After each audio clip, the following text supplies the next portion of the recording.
ಸಂಸಾರಕ್ಲೇಶ ಸಂಶ್ರಾಂತ ಸಜ್ಜನಾಮಪರಾಹ ದಯಾಲವೋ ಮಹಾಂತಸ್ತಾನ್ ಗುರುನ್ನತ್ವಾಗಿರಂಭಜೆ.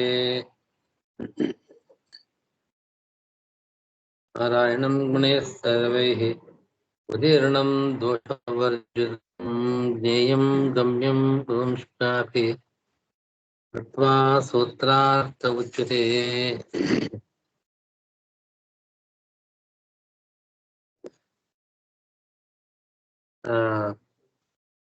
ಹಿಂದೆ 38ನೇ ಅಧಿಕರಣ ನಾನಾ ಶಬ್ದಾಧಿಕರಣ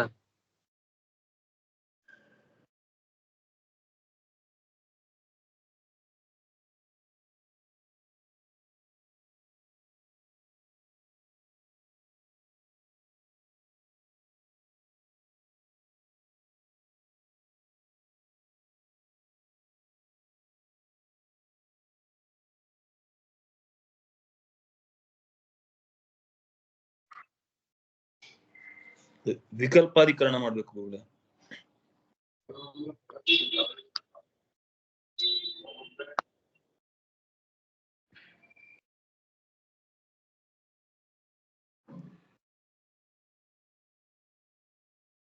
ಗುರುಳೆ ನಿಮ್ ಧ್ವನಿ ನಮ್ಗೆ ಕೇಳಿಸ್ತಿಲ್ಲ.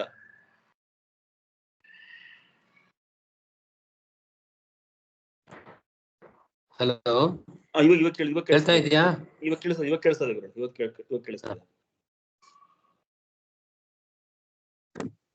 ಹಿಂದೆ 38ನೇ ಅಧಿಕರಣ ನಾನಾ ಶಬ್ದಾಧಿಕರಣ ಅದು ಮುಗಿದಿದೆ.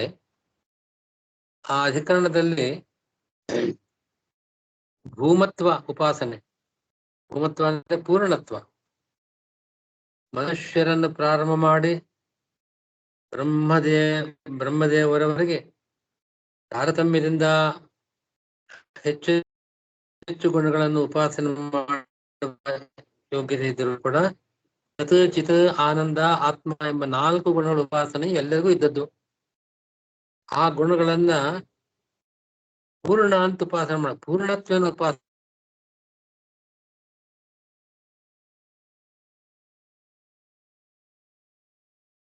ಭಗವಂತನ ಜ್ಞಾನ ಆನಂದ ಸ್ವಾಮಿತ್ವ ಎಲ್ಲವೂ ಕೂಡ ಭಗವಂತನ ಆ ಗುಣಗಳಲ್ಲಿ ನಿರತಿಶಯವಾದ ಪೂರ್ಣತ್ವವಿದೆ ಎಂಬ ಈ ರೀತಿಯಾದ ಉಪಾಸನೆ ಮಾಡಬೇಕು. ಆ ರೀತಿ ಒಂದು ಪೂರ್ಣತ್ವ ಇದೆ ಅಂತ ತಿಳ್ಕೊಳ್ಳೋದು ಕೂಡ ಅಧಿಕಾರಿಗಳು ಎಲ್ಲರೂ ಕೂಡ ಒಂದೇ ರೀತಿ ತಿಳ್ಕೊಳ್ಳೋಕೆ ಯೋಗ್ಯತೆ ಇರೋದಿಲ್ಲ. ಅವರಿಗೆ ಮನುಷ್ಯರಿಗೆ ಭಗವಂತನ ಪೂರ್ಣತ್ವ ಜ್ಞಾನ ಬಹಳ ಅಲ್ಪವಾದದ್ದು. ಹಾಗಾಗಿ ಬ್ರಹ್ಮದೇವರೇ ಮೊದಲಾದ ದೇವತೆಗಳಿಗೆ ಯಾವ ರೀತಿಯಾದ ಪೂರ್ಣತ್ವ ಉಪಾಸನೆ ಮಾಡ್ಲಿಕ್ಕೆ ಬರ್ತದೆ, ಆ ರೀತಿಯಾದ ಉಪಾಸನೆ ಎಲ್ಲರಿಗೂ ಸಮಾನವಾಗಿರೋದಿಲ್ಲ. ತಾರತಮ್ಯದಿಂದ ಆ ಪೂರ್ಣತ್ವ ಉಪಾಸನೆಯನ್ನು ಮಾಡತಕ್ಕಂತಹದ್ದು ಹಾಗೆ ಅಂತ ಅನ್ನೋದನ್ನ ಆ ಅಧಿಕರಣದಲ್ಲಿ ಹೇಳಿದ್ದಾರೆ. ಇದಾದ್ಮೇಲೆ 39ನೇ ಅಧಿಕರಣ ಓಂ ವಿಕಲ್ಪ ವಿಶಿಷ್ಟ ಫಲತ್ವಾತ್ ಓಂ ಅಂತ ಸೂತ್ರ ಇದೆ. ಇಲ್ಲಿ ಈ ಅಧಿಕರಣದಲ್ಲಿ ಭಗವಂತನ ರೂಪಗಳಲ್ಲಿ ನರಸಿಂಹದೇವರೇ ಮೊದಲಾದ ರೂಪಗಳ ಉಪಾಸನೆಯನ್ನ ಮಾಡ್ಬೇಕೇ ಬೇಡವೇ ಅಂತ ಒಂದು ವಿಚಾರ. ನರಸಿಂಹದೇವರ ಉಪಾಸನೆ ಬಿಂಬರೂಪಿಯಾದ ಪರಮಾತ್ಮನ ಉಪಾಸನೆಯನ್ನು ಮಾತ್ರ ಮಾಡ್ಬೇಕೆ, ಬಿಂಬರೂಪನಲ್ಲದ ಭಗವದ್ ರೂಪದ ಉಪಾಸನೆಯನ್ನು ಮಾಡಬಹುದೇ? ನರಸಿಂಹದೇವರ ಉಪಾಸನೆಯನ್ನ ನಾವು ಯಾಕೆ ಮಾಡ್ತೇವೆ? ನರಸಿಂಹಾದಿಕಮನ್ಯಚ್ಚ ದುರಿತಾದಿ ನಿವೃತ್ತಿ, ನಮ್ಮ ದುರಿತ ನಿವೃತ್ತಿ ಆಗಬೇಕಾದ್ರೆ ನರಸಿಂಹದೇವರ ಉಪಾಸನೆ ಮಾಡಬೇಕು. ದುರಿತ ನಿವೃತ್ತಿ ಫಲವನ್ನು ಅಪೇಕ್ಷಿಸಿ ನರಸಿಂಹಾದಿ ರೂಪಗಳ ಉಪಾಸನೆ ಮಾಡಬೇಕು. ಹಾಗೆ ಒಂದು ಕಾಮನಾದಿಂದ ದುರಿತ ನಿವೃತ್ತಿಯಾಗಲಿ ಎಂಬ ಬಯಕೆಯಿಂದ ಮಾಡತಕ್ಕಂತಹ ಆ ಉಪಾಸನೆ ಕಾಮ್ಯ ಉಪಾಸನೆ ಆಗ್ತಾ ಇದೆ, ಕಾಮ್ಯ ಕರ್ಮವಾಗ್ತಾ ಇದೆ. ಅದು ಮೋಕ್ಷಕ್ಕೆ ಕಾರಣ ಆಗುವುದಿಲ್ಲ. ಕಾಮ್ಯವಾದ ಒಂದು ಉಪಾಸನೆ ಅದು ಮೋಕ್ಷಕ್ಕೆ ಸಾಧನವಾಗುವುದಿಲ್ಲ. ಅದನ್ನು ಮುಮುಕ್ಷವಾದವನು ನರಸಿಂಹ ಉಪಾಸನೆ ಮಾಡಬೇಕು ಆ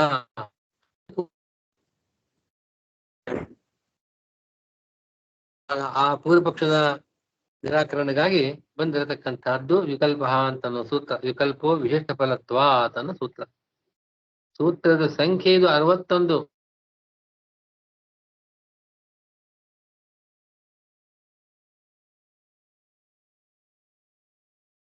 ಅಧಿಕರಣ ಇದು.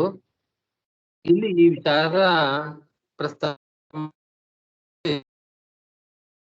ಸಿದ್ಧಾಂತ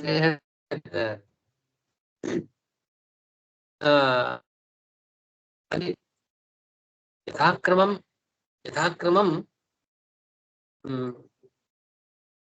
ಉಪಾಸ್ಯ ಭೌಗುಣೈರುಪಾಸ್ಯ ಬಂದಿದೆಯಲ್ಲ. ಸಚ್ಚಿದಾನಂದ ಆತ್ಮೇತಿ ಮಾನುಷೇ ಸುರೇಶ್ವರೈ ಯಥಾಕ್ರಮಂ ಭೌಗುಣೈ ಉಪಾಸ್ಯ. ಯಥಾಕ್ರಮಂ ಅಂದ್ರೆ ನಮಗೆ ವೃತ್ತಿ ಮೊದಲಾದ ನಾವು ಪಡೆಯಲೇಬೇಕಾದ ಒಂದು ಫಲಾಪೇಕ್ಷೆಯಿಂದ ಈ ಉಪಾಸನೆಯನ್ನು ಮಾಡಬೇಕು. ಅದು ಸಾಕ್ಷಾತ್ತಾಗಿ ಮೋಕ್ಷಕ್ಕೆ ಕಾರಣ ಆಗಿರಬಹುದು. ಆದರೆ ದುರಿತ ನಿವೃತ್ತಿ ಆಗದೆ ಹೋದ್ರೆ ನಮಗೆ ನರಸಿಂಹ, ರಾಮ, ಕೃಷ್ಣ ಅಥವಾ ವಿಶೇಷ ರೂಪಗಳ ಉಪಾಸನವನ್ನ ಮಾಡ್ಲೇಬೇಕು. ಮುಕ್ಷು ವಿಶಿಷ್ಟ ಫಲತ್ವಾತ್ ಅಂತ ಸೂತ್ರದಲ್ಲಿ ನೋಡಿ. ವಿಕಲ್ಪ ವಿಶಿಷ್ಟ ಫಲತ್ವಾದ್ ಅಂತ. ಈ ಮೋಕ್ಷಾರ್ಥ ಉಪಾಸನೆ ಬಿಂಬ ರೂಪಿಯಾದ ಪರಮಾತ್ಮ ಉಪಾಸನೆ ಮಾಡದ ನಂತರದಲ್ಲಿ ಇಂಥ ಉಪಾಸನೆಗಳನ್ನು ನಾವು ಮಾಡಬೇಕಾದ. ಯಾಕೆಂದ್ರೆ ಅದಕ್ಕೊಂದು ವಿಶೇಷವಾದ ಫಲ ಇದೆ. ಮೋಕ್ಷಕ್ಕೆ ಅನುಪಯುಕ್ತ ಅಲ್ಲ, ಅದು ಮೋಕ್ಷಕ್ಕೆ ಉಪಯೋಗವೇ.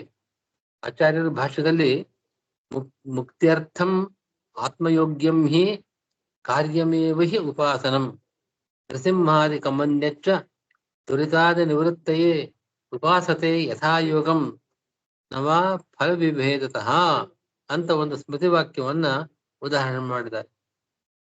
ದುರಿತ ನಿವೃತ್ತಿ ಮೊದಲಾದ ಫಲ ವಿಶೇಷ ಅಪೇಕ್ಷೆ ಇದೆ ಅಂತ ಒಂದು ಉಪಾಸನೆಯನ್ನು ಮಾಡಬಾರದು ಅಂತಲ್ಲ. ಯಾಕೆಂದ್ರೆ ಇದಕ್ಕೂ ಮೋಕ್ಷಕ್ಕೆ ಉಪಯುಕ್ತವಾದದ್ದೇ.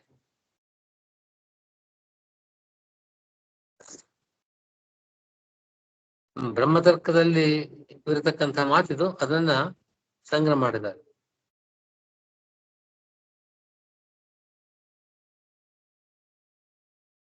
ಎಲ್ಲಿವರೆಗೆ ನಮ್ಗೆ ದುರಿತ ನಿವೃತ್ತಿ ಆಗೋದಿಲ್ವೋ ಅಲ್ಲಿವರೆಗೂ ನಮಗೆ ಮೋಕ್ಷದ ಪ್ರಾಪ್ತಿ ಆಗೋಕ್ ಸಾಧ್ಯನೇ ಇಲ್ವಲ್ಲ.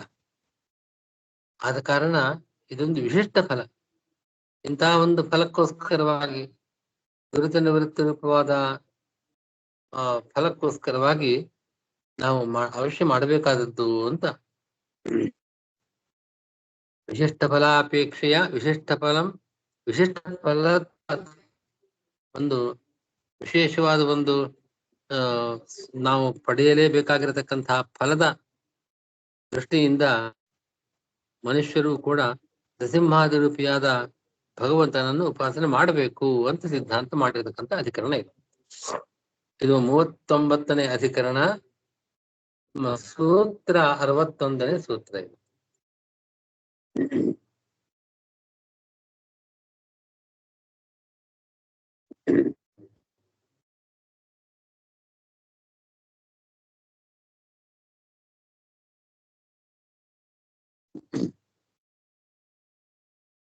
ಇದಾದ ಮೇಲೆ 40ನೇ ಅಧಿಕರಣ,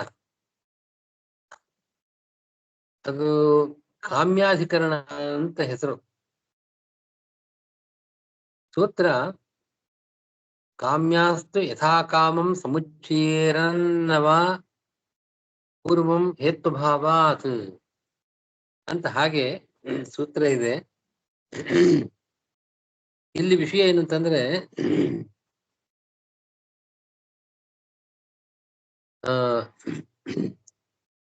ಜ್ಞಾನ ಸಾಧನವಾದ ಉಪಾಸನೆ ಮಾಡಬೇಕಾದದ್ದು.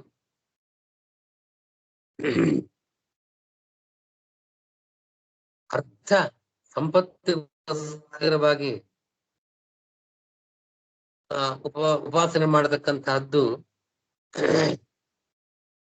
ಯೋಗ್ಯವೋ ಅಲ್ಲವೋ?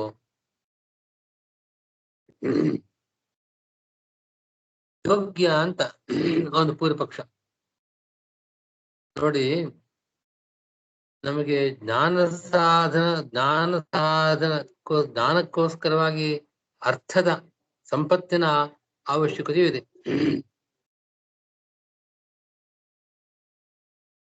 ಹೀಗಾಗಿ ಉಪಾಸನೆಯನ್ನ ನಾವು ಮಾಡಬೇಕಾಗತ್ತೆ. ಇದು ಪೂರ್ವ ಪಕ್ಷ.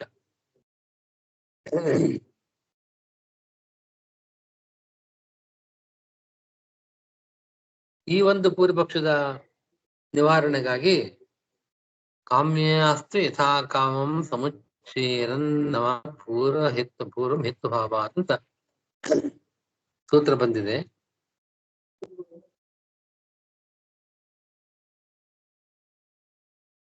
ಇಲ್ಲಿ ಸಿದ್ಧಾಂತ ಮಾಡೋದು ಏನಂತಂದ್ರೆ, ಮುಮುಕ್ಷುಗಳಿಗೆ ಮೋಕ್ಷೇಚ್ಛೆಯಿಂದ ಉಪಾಸನೆ ಮಾಡತಕ್ಕವರಿಗೆ ಹೀಗೆ ಸಂಪತ್ತಿಗೆ ಸಾಧನವಾಗಿ ಭಗವದ್ರೂಪ ವಿಶೇಷದ ಉಪಾಸನೆ ಮಾಡಬೇಕು ಅಂತ ಅನ್ನೋದು ಅವಶ್ಯಕತೆ ಇಲ್ಲ. ಮುಮುಕ್ಷುಗಳಲ್ಲದೆ ಇದ್ದವರು ಬೇಕಾದ್ರೆ ಮಾಡ್ಬೋದು. ಮುಮುಕ್ಷುಗಳು ಮಾಡೋದಾದ್ರೂ ಕೂಡ ಭಗವತ್ ಪ್ರೀತಿಗೋಸ್ಕರವಾಗಿ ಮಾಡ್ಬೇಕಷ್ಟೆ. ಭಗವತ್ ಪ್ರೀತಿಗೋಸ್ಕರ ರೂಪಗಳಲ್ಲಿ ಉಪವಾಸನೆ ಮಾಡಬೇಕು.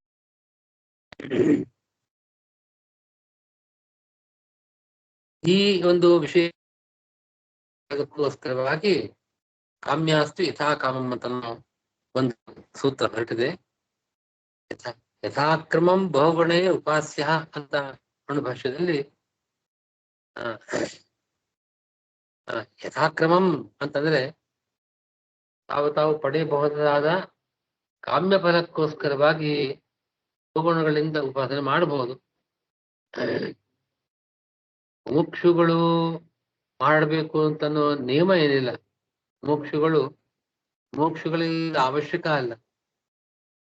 ಮೋಕ್ಷಗಳಲ್ಲದೆ ಇದ್ದವರು ಮಾಡಬಹುದು.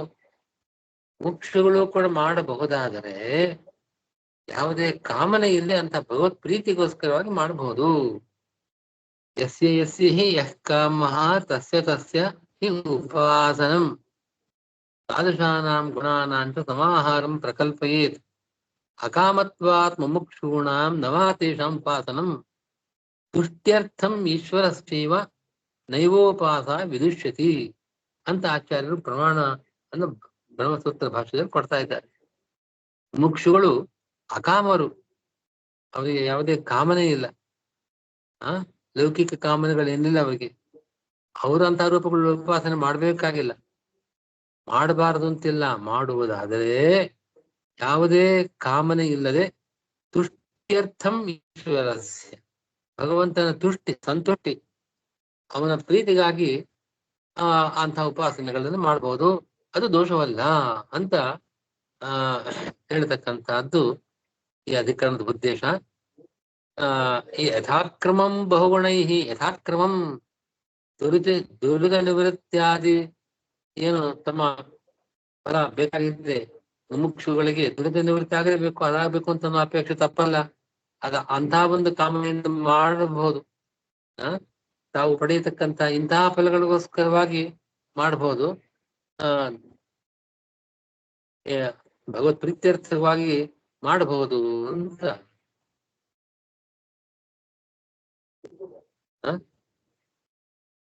ಇದು 40ನೇ ಅಧಿಕರಣ.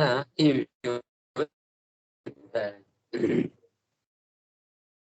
ಇದಾದ್ಮೇಲೆ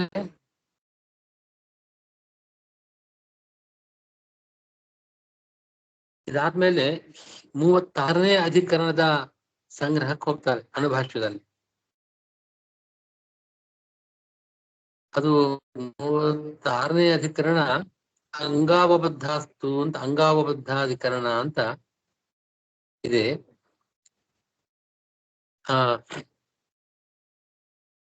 ಅಂಗಾವಬದ್ಧಾಧಿಕರಣ 37ನೇ ಅಧಿಕರಣ, ಅದು ಅಲ್ಲ 36ನೇ ಅಧಿಕರಣ. ಸೂತ್ರ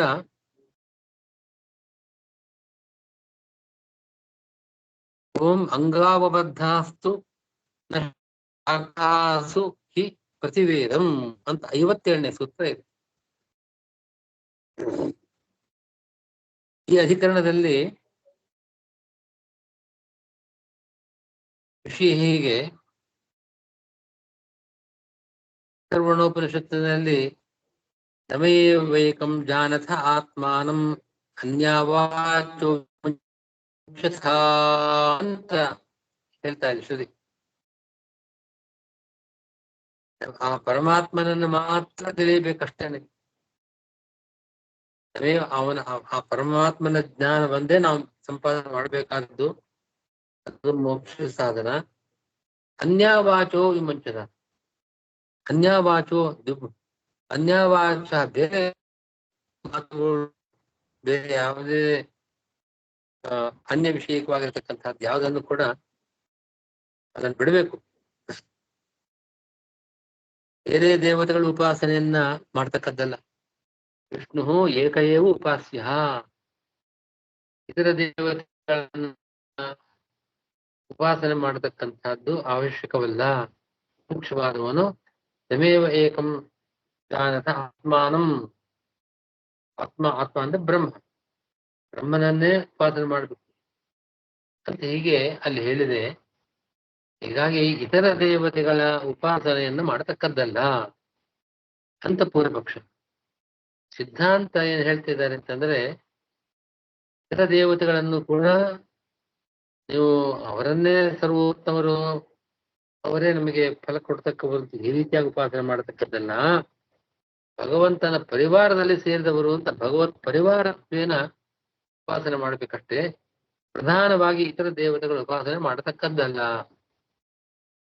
ಅಂತ ಹೇಳೋದಕ್ಕೋಸ್ಕರವಾಗಿ ಈ ಸೂತ್ರ ಬಂದಿದೆ. 36ನೇ ಅಧಿಕರಣ ಇದು. 57ನೇ ಸೂತ್ರ ಇದೆ. ಈ ಅಧಿಕರಣದ ವಿಷಯವನ್ನು ಕೂಡ ಆಚಾರ್ಯರು ಮಾನುಷ್ಯೇಷು ಸುರೇಶ್ವರೈ ಯಥಾಕ್ರಮಂ ಭವನೈ ಉಪಾಸ್ಯ ಅಂತ. ಸುರೇಶ್ವರೈ ಅಂತ ತೃತೀಯ ವಿಭಕ್ತಿ ಇದೆ. ಸುರೇಶ್ವರೈ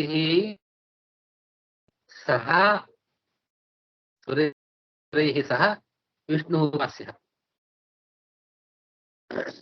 ಮಾನುಷೈ ಅಂದ್ರೆ ಮನುಷ್ಯರೇ ಮೊದಲಾದವರಿಂದ ವಿಷ್ಣು ಉಪಾಸ್ಯ, ಪ್ರಧಾನತ್ವೇನ ವಿಷ್ಣು ಉಪಾಸ್ಯ. ಆದರೆ ಇತರ ದೇವತೆಗಳ ಉಪಾಸನೆ ಮಾಡಬಹುದು. ಅಲ್ಲಿ ಸುರೇಶ್ವರೈಹಿ ಅಂತ ತೃತೀಯ, ಸುರೇಶ್ವರರಿಂದ ಕೂಡಿಕೊಂಡು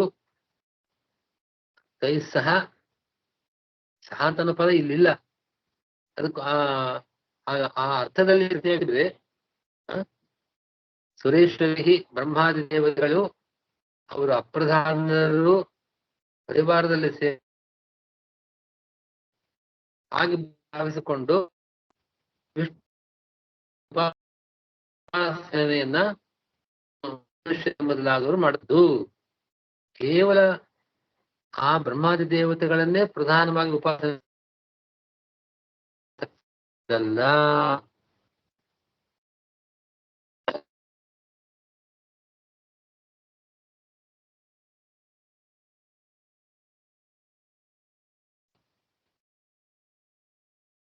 ವಿಷ್ಣು ಉಪಾಸ್ಯ, ಸುರೇಶ್ವರರಿಂದ ಕೂಡಿಕೊಂಡು, ಅಂದ್ರೆ ಅದಕ್ಕೊಂದು ಉದಾಹರಣೆ ಕೊಡ್ತಾರೆ. ಪುತ್ರೇಣ ಸಹ ಪಿತಾ ಮಗನ ಜೊತೆಗೆ ತಂದೆ ಬಂದ. ಅಲ್ಲಿ ತಂದೆ ಬಂದಿದ್ದಾನೆ ಅನ್ನೋದು ಧಾನ, ಮಗ ಬಂದಿದ್ದಾನೆ ಅಂತಂದ್ರೆ ಅಪ್ರಧಾನ. ಆ ಪುತ್ರ ಅಪ್ರಧಾನವಾಗಿ, ಪಿತೃವೇ ಪ್ರಧಾನವಾಗಿ ಅಲ್ಲಿ ಆಗಮನವಿದೆ ಅಂತ ಹೇಳುವ ಉದ್ದೇಶವಿದ್ದಂತೆ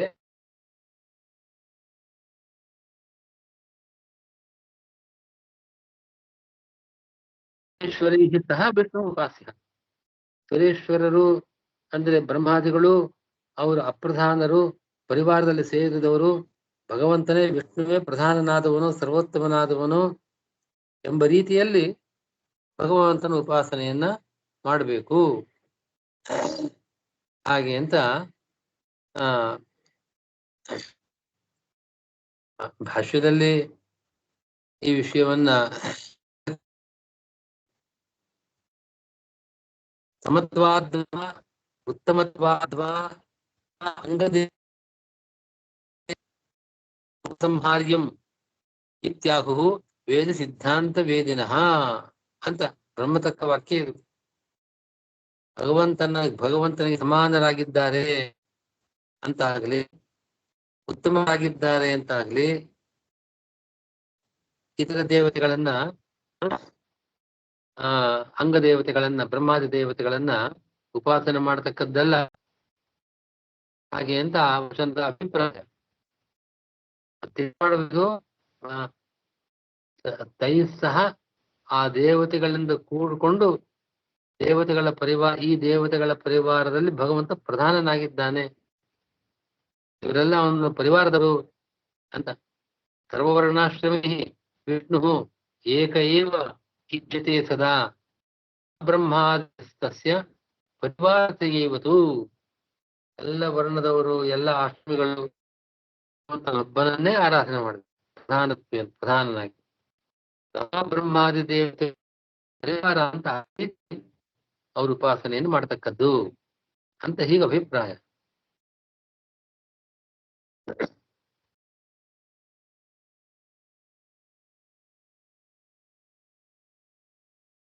ಹೀಗೆ ಸುರೇಶ್ವರೈಹಿ ಅನ್ನೋ ಪದದ ಮುಂದೆ ಸಹ ಅಂತ ಒಂದು ಪದ ಸೇರಿಸ್ಕೊಂಡ್ರೆ ನಮಗೆ ಇದೇ ವಾಕ್ಯ ಈ ಸಂಗ್ರಹವನ್ನು ಮಾಡಿಕೊಡ್ತಾ ಇದೆ.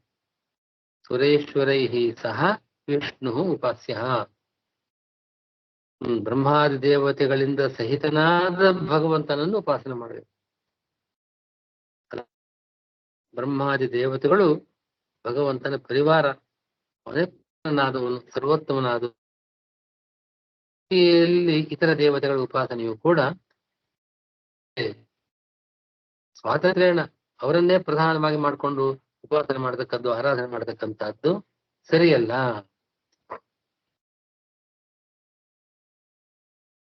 ಆ ದೇವತೆಗಳೆಲ್ಲ ಅಂಗದೇವತೆಗಳು ಅಂತ ಹೇಳ್ತಾರೆ. ಯಾಕೆಂತಂದ್ರೆ ಭಗವಂತನ ಅಂಗಗಳಿಂದ ಅವಯವಗಳಿಂದ ಆ ದೇವತೆಗಳು ಹುಟ್ಟಿದವರು, ಆದ್ರಿಂದ ಅವರನ್ನ ಅಂಗದೇವತೆಗಳು ಅಂತ ಹೇಳುವ ಪದ್ಧತಿ ಇದೆ.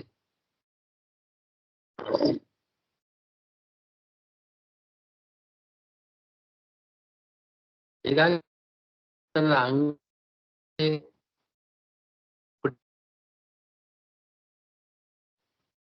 ಅವನ ಪರಿವಾರ ಅಂತ ಹೇಗೆ ಉಪಾಸನೆ ಮಾಡಬೇಕು ಅಂತ ಒಟ್ಟು ತಾತ್ಪರ್ಯ. ಇದು 36ನೇ ಅಧಿಕರಣ, ಅಂಗಾವಬದ್ಧಾಧಿಕರಣ, 52ನೇ ಸೂತ್ರ.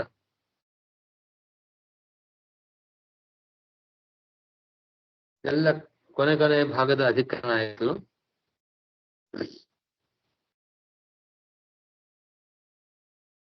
ಇನ್ನು ಮುಂದೆ ಮಾನಶೇಷು ಸುರೇಶ್ವರೈ ಯಥಾಕ್ರಮಂ ಬಹುಣೈ, ಈ ಸುರೇಶ್ವರೈ ಯಥಾಕ್ರಮಂ ಬಹುಣೈ ಅನ್ನೋ ಅಂಶವನ್ನ ಈ ಪಾದದ ಪ್ರಾರಂಭದಲ್ಲಿ ಬರತಕ್ಕಂಥ 7ನೇ ಅಧಿಕರಣ, ಅದು ಇತರೇದು ಅರ್ಥ ಸಾಮಾನ್ಯ ಅಂತ ಅಧಿಕರಣ. ಅದು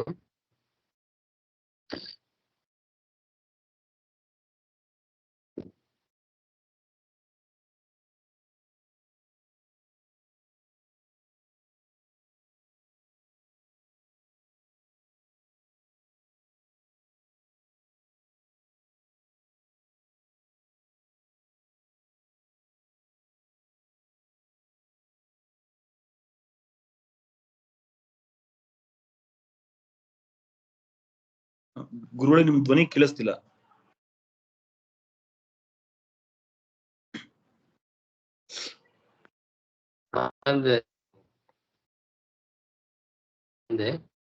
ಸರಿ ಗುರುಗಳೇ. 7ನೇ ಅಧಿಕರಣ ಇತರೇತು ಅರ್ಥ. ಈ ಅಧಿಕರಣದಲ್ಲಿ ಸಚ್ಚಿದಾನಂದಾತ್ಮ ಅಂತ ಎದುರು ಉಪಾಸನೆ ಮಾಡಬೇಕು ಅಂತ ಹೇಳಿದ್ರಲ್ಲ, ಮನುಷ್ಯೋತ್ತಮರು ಈ ಉಪಾಸನೆ ಮಾಡುವಂತೆ ದೇವತೆಗಳು ಕೂಡ 4 ಗುಣಗಳನ್ನು ಉಪಾಸನೆ ಮಾಡಬೇಕು.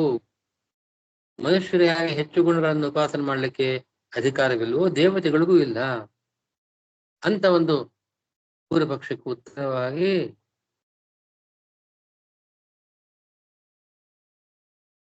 ನಾಲ್ಕಿಂತ ಹೆಚ್ಚು ಗುಣಗಳಿಂದಲೂ ಉಪಾಸನೆ ಮಾಡುವ ಯೋಗ್ಯತೆ ಇರತಕ್ಕಂಥ ದೇವತೆಗಳು ಅವರು ಮಾಡ್ಲಿಕ್ಕೆ ಇದೆ. ಸುರೇಶ್ವರೈ ಯಥಾಕ್ರಮಂ ಭಗುಣ ಇಷ್ಟನ್ನು ಮಾತ್ರ. ಸುರೇಶ್ವರೈ ದೇವೋತ್ತಮರು ಅವರು ಸಚ್ಚಿದಾನಂದ ಆತ್ಮ ಇಷ್ಟೇ ಅಲ್ಲ, ಇನ್ನೂ ಅನೇಕ ಗುಣಗಳನ್ನು ಉಪಾಸನೆ ಮಾಡಬಲ್ಲರು. ಯಥಾಕ್ರಮಂ ಹೋಗಿದ ಫಲಗಳಿದೆ. ಮನುಷ್ಯರಿಗಿಂತ ಅತಿಶಯಿತವಾದ ಫಲವನ್ನು ಪಡೆಯತಕ್ಕವರು ಅಂಥವರು ಅಧಿಕ ಗುಣೋಪಾಸನೆಯನ್ನು ಶಿಕ್ಷೆ ಮಾಡಬೇಕು. ಯಾಕೆಂತಂದ್ರೆ ಅವರು ಎಷ್ಟು ಫಲ ಯಾವ ರೀತಿಯ ಫಲವನ್ನು ಪಡಿತಾರೋ ಅದಕ್ಕೆ ಅನುಗುಣವಾದ ಉಪಾಸನೆಯನ್ನು ಮಾಡುವ ಅಧಿಕಾರ ಅವರಿಗಿದೆ. ಮನುಷ್ಯರಿಗಿಂತಲೂ ವಿಶೇಷವಾದ ಫಲ ದೇವತೆಗಳು ಪಡಿತಾ ಇದ್ದಾರೆ. ಆದ್ದರಿಂದ ಸುರೇಶ್ವರರವರು, ಸುರೈಹಿ ಅಂತ ಅಷ್ಟೇ ಅಲ್ಲ, ಅವರು ಸುರರು ಹೌದು, ಸಾಮಾನ್ಯ ತನಗಿಂತ ಕೆಳಗಡೆ ಇರತಕ್ಕಂತಹ ಜೀವರಿಗೆ ಈಶ್ವರರು ಅಂತಹವರು, ಅಂತಹ ದೇವತೆಗಳು. ಅವರು ಕೂಡ ದೇವತೆಗಳು ಒಂದೇ ರೀತಿ ಉಪಾಸನೆ ಇಲ್ಲ, ಯಥಾಕ್ರಮಂ ಅವರವರ ಯೋಗ್ಯತಾ ಕ್ರಮವನ್ನು ಅನುಸರಿಸಿ ಹೆಚ್ಚು ಗುಣಗಳಿಂದ ಉಪಾಸನೆ ಮಾಡಬೇಕು ಅಂತ ಹೇಳೋದಕ್ಕೋಸ್ಕರವಾಗಿ ಈ 7ನೇ ಅಧಿಕರಣ ಬಂದಿದೆ. ಇದೇ ಈಗಾಗಲೇ ಹೇಳಿದಂತೆ ಅದು ಇತರೇತು ಅರ್ಥ ಸಾಮಾನ್ಯಾತನ್ನು ಅಧಿಕರಣ 14ನೇ ಸೂತ್ರ. ಹೀಗೆ ಎಷ್ಟಕ್ಕೆ ನಿಲ್ಸಿರ್ತೀನಿ ರಾಜು? ಆಗ್ಲಿ ಗುರುಗಳೇ, ಸರಿ ಗುರುಗಳೇ, ಆಗ್ಲಿ ಗುರುಗಳೇ. ನಮಸ್ಕಾರ ಗುರುಗಳೇ. ನಮಸ್ಕಾರ ಗುರುಗಳೇ.